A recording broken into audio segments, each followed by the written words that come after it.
I'd like to now begin a demonstration of how my design project for ME2900 works. My project, the automatic dog water dispenser, is based off of a distance sensor, which you can see in the top left corner with the two little cylinders coming out of it.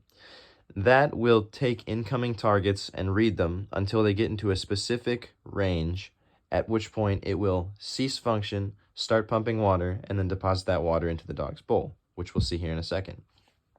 The pump itself is connected to a reservoir, and any reservoir, in effect, can be used. You could have a limitless supply of water, and it would essentially work to make this project more autonomous, because the longer you can have water in a reservoir without refilling it, the longer the project will last before you have to actually interact with it.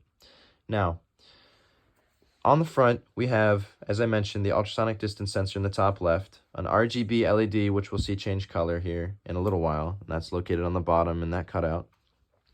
In the middle is the IR sensor, and on the right is the servo attached to the water dispensing mechanism, as well as the pump tube, given a little height to not make a mess.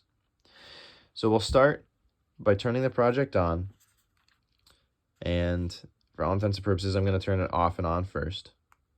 Off, back on.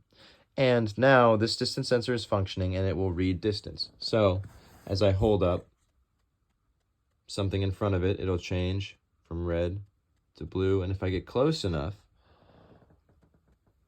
it'll change to green. The water will begin to pump. The mechanism will dispense it. And the entire system, given about 10 seconds, should reset.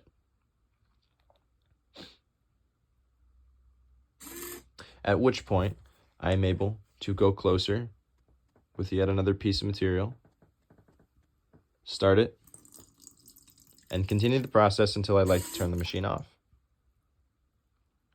Now, of course, this is rudimentary, and the device that I would have for depositing the water would be much nicer and much cleaner than this.